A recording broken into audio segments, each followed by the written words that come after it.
Assalamualaikum warahmatullahi wabarakatuh. Perkenalkan kami dari kelompok 2 dengan saya sendiri Nadia Maulida dan teman saya Nur Halimah. Di sini kami akan mempresentasikan tentang materi pendidikan dan masyarakat. Nah, jadi saya terlebih dahulu akan membacakan rumusan masalah dalam pembahasan makalah kami. Yang pertama, apa yang dimaksud dengan pendidikan dan masyarakat? Kemudian yang kedua, bagaimana pendidikan dan kebudayaan? Yang ketiga, bagaimana pendidikan sebagai daya pengubah? Dan yang keempat adalah bagaimana pendidikan dan pembaharuan masyarakat. Tujuan dari pembuatan makalah kami yaitu untuk mengetahui pendidikan dan masyarakat, kemudian untuk mengetahui pendidikan dan kebudayaan, yang ketiga, untuk mengetahui pendidikan sebagai daya pengubah, serta yang keempat, untuk mengetahui pendidikan dan pembaharuan masyarakat. Ya, langsung saja untuk pembahasan 1 dan pembahasan 2 akan dijelaskan oleh Saudari Nur Halimah. A. Pengertian pendidikan dan masyarakat. 1. Pendidikan. Pendidikan ialah suatu upaya mengembangkan potensi peserta didik, baik potensi fisik, potensi cipta, rasa, maupun karsanya. Pendidikan bertujuan menyiapkan pribadi dalam keseimbangan, kesatuan, organis, harmonis, dan dinamis yang berguna mencapai tujuan hidup kemanusiaan. Dan juga yang terpenting dalam menjalankan kelanjutan pendidikan tersebut harus ada alat sebagai pegangan yang salah satunya adalah kurikulum. 2. Masyarakat. Hidup dalam masyarakat berarti adanya interaksi sosial dengan orang-orang sekitar, dan demikian mengalami pengaruh dan mempengaruhi orang lain. Beberapa pengertian yang diberikan oleh para ahli sosiologi mengenai masyarakat antara lain: A. Masyarakat merupakan jalinan hubungan sosial dan selalu berubah. B. Masyarakat adalah kesatuan hidup makhluk-makhluk manusia yang terikat oleh suatu sistem adat istiadat tertentu. C. Masyarakat adalah tempat orang-orang hidup bersama dan menghasilkan kebudayaan. B. Pendidikan dan kebudayaan. Pendidikan norma-norma, sikap adat istiadat, keterampilan sosial, dan lain-lain banyak diperoleh dalam keluarga masing-masing. Proses ini diperoleh anak terutama berkat pengalamannya dalam pergaulan dengan anggota keluarga, teman-teman sepermainan, dan kelompok primer lainnya, bukan sekolah. Beberapa fungsi sekolah yang berkaitan dengan kebudayaan. 1. Sekolah mentransmisi kebudayaan. Demi kelangsungan hidup bangsa dan negara, kepada generasi muda disampaikan nilai-nilai yang dijunjung tinggi oleh bangsa itu. Setiap warga negara diharapkan menghormati pahlawannya, menjunjung tinggi nilai-nilai luhur yang diwariskan nenek moyang, dan dengan demikian meresapkan rasa kesatuan dan persatuan bangsa. 2. Sekolah merupakan alat mentransformasi kebudayaan. Sekolah, terutama perguruan tinggi, diharapkan menambah pengetahuan dengan mengadakan penemuan-penemuan baru yang dapat membawa perubahan dalam masyarakat. Perkembangan ilmu pengetahuan dan teknologi telah membawa perubahan yang besar di dunia ini. Adapun tokoh pendidikan yang beranggapan bahwa sekolah dapat digunakan untuk mengkonstruksi masyarakat, bahkan dapat mengontrol perubahan-perubahan itu dengan cara social engineering.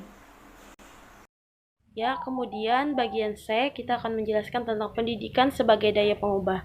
Pendidikan sebagai daya pengubah berfungsi untuk menyampaikan, meneruskan, atau mentransmisi kebudayaan, di antaranya nilai-nilai nenek moyang, kepada generasi muda.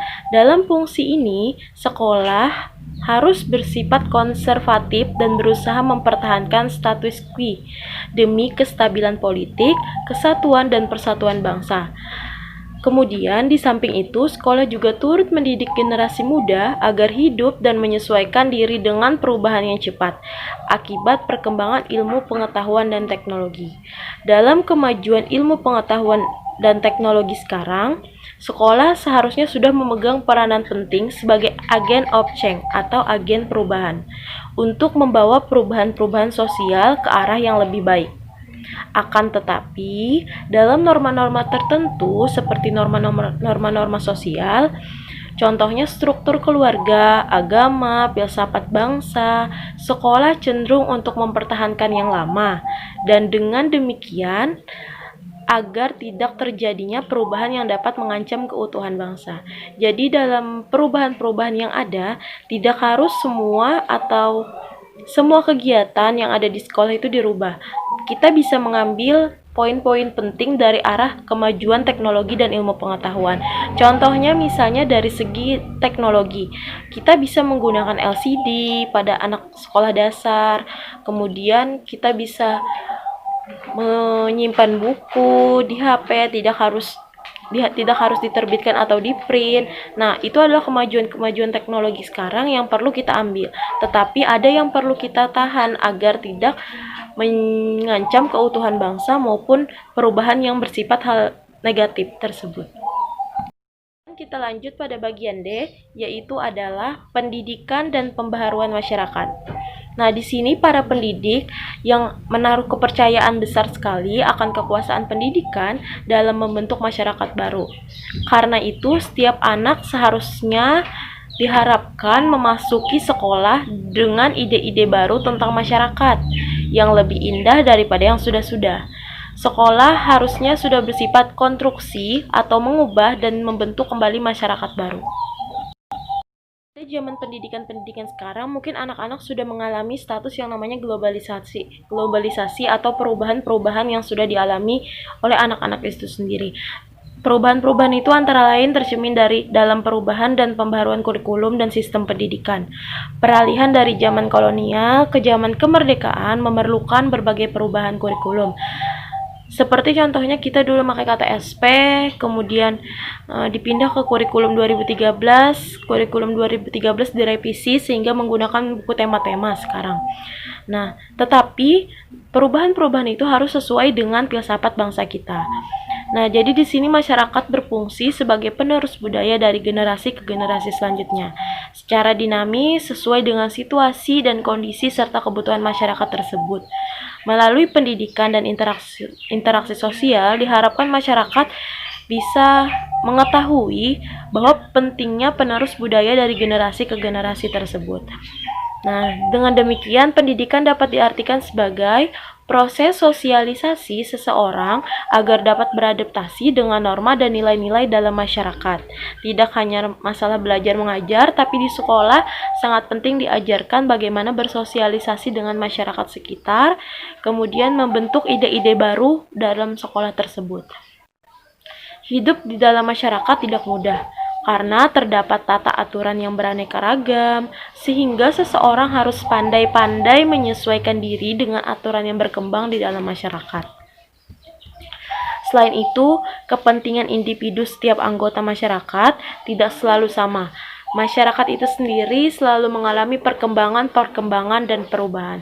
Contohnya, mungkin kita dulu tidak terbiasa menggunakan gadget. Sekarang sudah terbiasa menggunakan gadget. Ini adalah contoh salah satu perubahan yang harus mungkin bisa kita ambil positifnya dan kita buang negatifnya.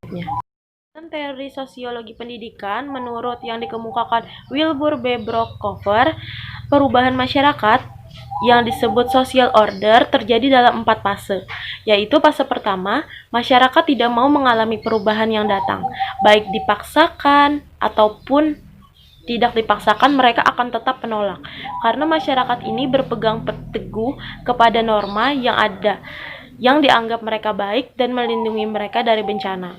Nah, bagi masyarakat ini, perubahan itu merupakan faktor yang merusak tatanan kehidupan sosial. Bila terjadi perubahan, justru akan menimbulkan kegoncangan dan konflik dalam masyarakat, sehingga mereka melakukan penolakan itu agar tetap terjadinya kestabilan sosial dan ekonomi. Pada kelompok ini, pendidikan tidak bisa berkembang. Sifat atau statusnya akan tetap sama, di mana masyarakat berusaha mengkekalkan tradisi dan keadaan yang sudah ada. Kemudian pada tahap kedua, masyarakat mengalami kebimbangan antara menerima perubahan atau tetap menolak perubahan itu. Masyarakat di sini hanya menerima perubahan bila tidak bertentangan dengan kebudayaan mereka. Bahkan jika perubahan yang datang dapat mengkokohkan budaya mereka, maka budaya tersebut dan perubahan itu akan mereka adopsi.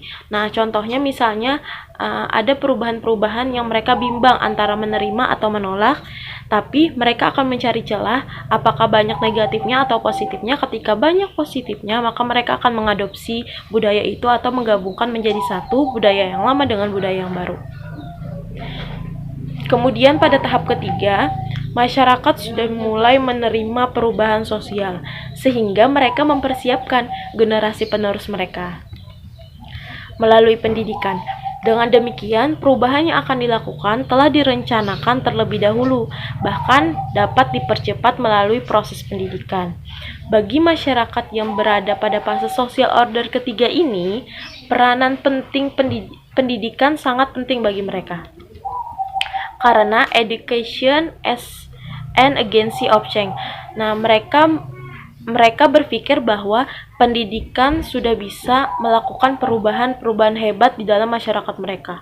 Nah, lembaga-lembaga pendidikan akan memberikan berbagai pengalaman kepada peserta didik masyarakat, baik ilmu, teknologi, maupun keterampilan yang sudah mereka sediakan agar masyarakat dapat menghadapi masa yang akan datang atau masa depan.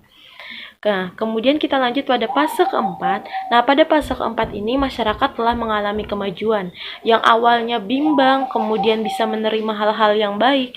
Nah, pada fase keempat ini kemajuan mereka yang sangat tinggi, sehingga dikelompokkan ke dalam masyarakat yang sudah established, yaitu kelompok masyarakat yang sudah mapan dalam bidang ideologi, politik, ekonomi, sosial, budaya, pertahanan, dan keamanan, sehingga tidak disibukkan oleh masalah-masalah kecil, seperti misalnya kesehatan, penyakit yang menular, kemiskinan, atau perumahan yang kumuh. Mereka sudah tidak mengalami hal itu karena mereka sudah bisa mengalami perubahan yang sangat tinggi atau drastis. Secara garis besar, tampak bahwa masyarakat bagaimanapun statusnya, cepat atau lambat, pasti mengalami perubahan tersebut. Walaupun perubahan yang dilalui oleh masyarakat itu setapak demi setapak atau melalui tahap-tahapnya, seperti tahap 1, tahap 2, kemudian tahap 3. Nah, walaupun perubahan yang dialaminya setapak demi setapak, di dalam menghadapi perubahan atau kemajuan, generasi penerus atau peserta didik harus dipersiapkan agar mereka dapat beradaptasi dengan baik sehingga tidak menjadi generasi yang telat menyikapi perubahan dan kemajuan. Nah, contohnya pada fase pertama tadi, mereka akan mengalami stagnan atau di situ-situ saja karena tidak mengalami perubahan atau tidak menerima adanya kemajuan teknologi maupun pendidikan yang ada. Nah, disinilah tugas kita sebagai pendidik harusnya mempersiapkan mereka menjadi orang-orang yang peka terhadap perubahan. Tapi peka di sini peka terhadap perubahan-perubahan yang positif, tidak yang negatif. Mungkin kita bisa mengambil dari hal positifnya. Ketika banyak hal positifnya, kalian bisa mengadopsinya. Tapi ketika banyak negatifnya, maka bisa kalian buang dan tidak kalian sentuh sama sekali. Kemudian, anggota masyarakat dapat digolongkan menjadi dua. Yang pertama, yang bersifat statis. Yang bersikap statis yaitu yang selalu ingin mempertahankan yang sudah lama. Nah, contohnya pada fase pertama tadi, mereka kokoh dengan kekuatan mereka, kekuatan hati mereka dengan norma-norma dan aturan yang sudah berlaku, karena mereka takut kestabilan ekonomi dan masyarakat mereka atau budaya mereka akan goyah ketika menerima hal-hal yang baru terjadi. Nah, orang-orang yang semacam ini tidak mau melihat adanya perubahan di dalam masyarakat tempat hidupnya.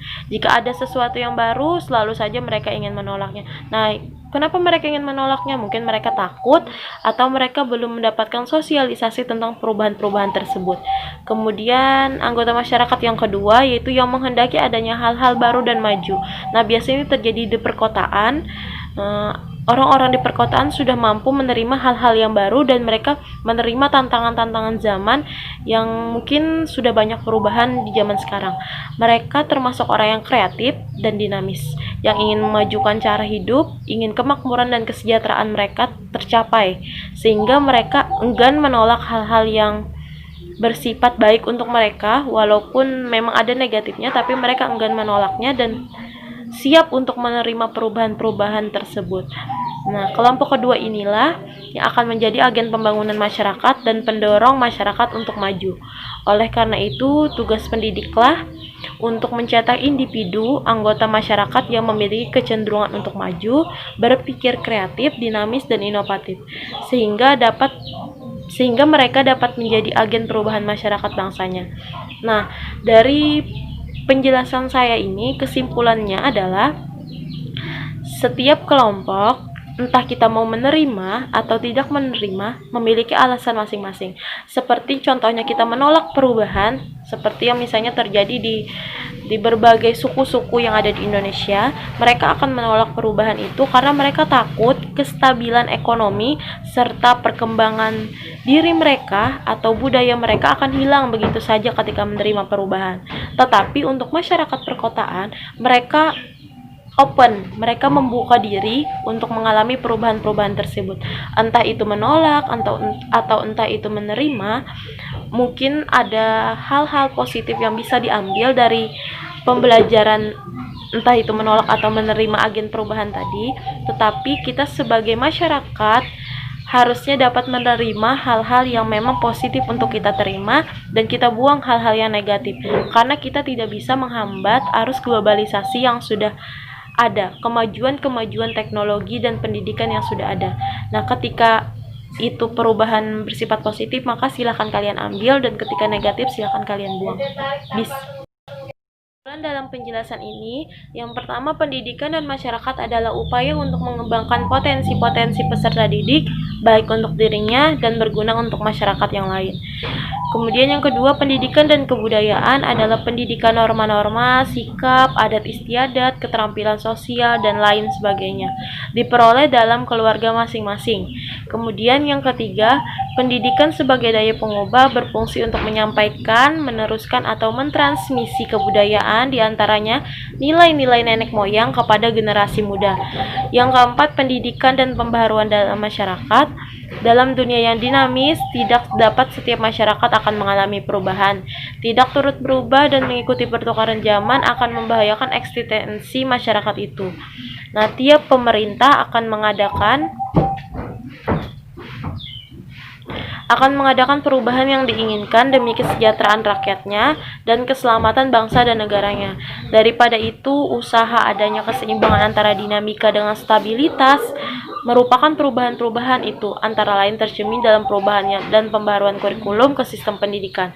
Peralihan dari zaman kolonial ke zaman kemerdekaan memerlukan berbagai perubahan kurikulum sampai sesuai dengan filsafat bangsa kita atau tujuan bangsa kita sendiri. Terima kasih sudah mendengar penjelasan dari saya dan Nur Halimah, teman saya. Semoga pembelajaran pada kali ini bermanfaat untuk kalian, bisa diambil positifnya dan dibuang negatifnya. Terima kasih. Wassalamualaikum warahmatullahi wabarakatuh.